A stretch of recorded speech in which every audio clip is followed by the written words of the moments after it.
और मैंने इस बात को पहले भी कहा है कि अधिकारियों से आप काम करें, ईमानदारी से काम करें, नियमों के मुताबिक काम करें, लेकिन कांग्रेस की सरकार के भविष्य के साथ अपने भविष्य को ना जोड़ें।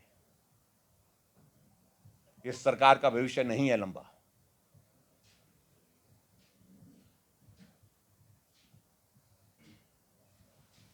और जहां चुनाव आयोग ने घोषणा कर दिया हिमाचल प्रदेश की 6 विधानसभा की सीटों के संदर्भ में, उस मामले को लेकर के मैं सिर्फ इतना ही कहूंगा, क्योंकि मुझे मालूम है आप सब पूछेंगे भी उस बारे में, कि सुप्रीम कोर्ट में हम गए हैं। विधानसभा सचिवालय को नोटिस दिया गया है अध्यक्ष महोदय जी को, और उसका जवाब वो देंगे। और आगामी आने वाले समय में हमारा पार्टी का नेतृत्व तो क्या इस सारे मामले को लेकर के विचार करेगा, निर्णय करेगा, इस बारे में आपको अलग से जानकारी आपको दे दी जाएगी।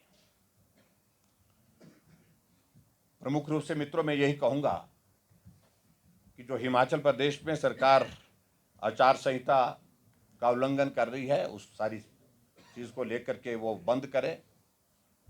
चुनाव है, चुनाव का सामना करें। और वैसे भी मैं इतना जरूर कहना चाहूंगा कि हिमाचल प्रदेश में जो वर्तमान सरकार ने जो इस स्कीम की जो घोषणा की है, जिस स्कीम का विशेष तौर से इंदिरा गांधी प्यारी बहना सुख सम्मान निधि योजना, एक तो इनको अपने हर योजना के साथ गांधी का नाम जोड़ना जरूरी लगता है, लेकिन अब यहां तक ही बात नहीं रही है, अब उसके बाद फिर अपना नाम भी साथ में जुड़ना चाहिए। तो ये सुख की सरकार, और हिमाचल प्रदेश में अभी 3-4 योजनाओं का जिक्र हो गया मेकल में, सुख योजना, और इस योजना के साथ भी सुख जोड़ दिया गया है। तो उनको अच्छा लगता होगा ये सारी चीज को लेकर के, लेकिन सुख की अनुभूति माताओं बहनों को होगी कैसे? इसमें मैं देख रहा हूं जो नोटिफिकेशन है, मैं सारी चीज में आप लोगों ने उसका जिक्र कर भी दिया है पहले मीडिया ने।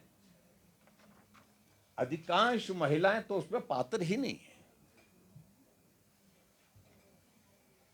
अगर उस क्राइटेरिया को अगर हम देखें, जो क्राइटेरिया तय किया है, उस क्राइटेरिया में तो हम इस बात को देख रहे हैं कि बहुत सारी महिलाएं हिमाचल प्रदेश की, मैं उनको पढ़ना आप छोड़ देता हूं, मैं इसमें बहुत सारी महिलाएं इसमें पात्र ही नहीं होंगी।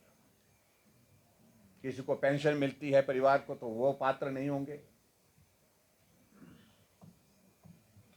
और कहा तो उन्हें यही था कि हिमाचल प्रदेश की 18 से 60 साल की सभी महिलाओं को 1500 रुपए देंगे। अगर सभी महिलाओं की बात आती तो उनकी संख्या हिमाचल प्रदेश में 22 लाख बनती है।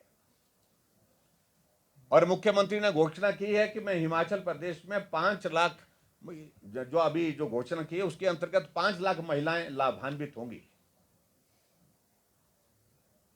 अगर 18 से 60 साल महिलाओं के लिए कहा था, तो ये योजना तो 22 लाख महिलाओं के लिए होनी चाहिए थी। 5 लाख महिलाओं के लिए कैसे हो गई फिर सीमित? अगर 22 लाख महिलाओं को आपने 1500 रुपए अगर देने की अगर बात करनी है, तो एक साल में बजट का प्रावधान आपको 4000 करोड़ रुपए करना पड़ेगा। उसके लिए बजट में जिक्र ही नहीं है। फिर भी उसके बावजूद कहा कि 800 करोड़ रुपए इसके लिए खर्च करेंगे, 5 लाख महिलाओं के लिए जो देंगे। और 5 लाख महिलाएं हैं कौन? अब जब उसकी जो नोटिफिकेशन आई तो उसमें हमने वो देखा कि वो सारे, वो तो महिलाओं का नंबर बहुत कम रह गया इसमें, जिनकी पात्रता है। उस पात्रता के क्राइटेरिया को आप नोटिफिकेशन में अगर देखेंगे, मुझे लगता है कि अगर इसको ये चाहिए होगी तो आपको उपलब्ध होगी। मैं यही कहूंगा कि हिमाचल प्रदेश की 50% आबादी लगभग महिलाओं की, माताओं बहनों की है। उनके साथ इस प्रकार का भद्दा मजाक करना, उनको बार बार जलील करना। लोग विधानसभा के चुनाव में झूठ बोल करके उनसे वोट लिए, लेकिन उनके लिए जो वादा किया था उसको पूरा किया नहीं। आप फिर उसी वादे को फिर लोकसभा के चुनाव में दोहरा रहे हैं। इससे बड़ा अपमानजनक जो है मजाक जो है वो कोई और हो नहीं सकता है।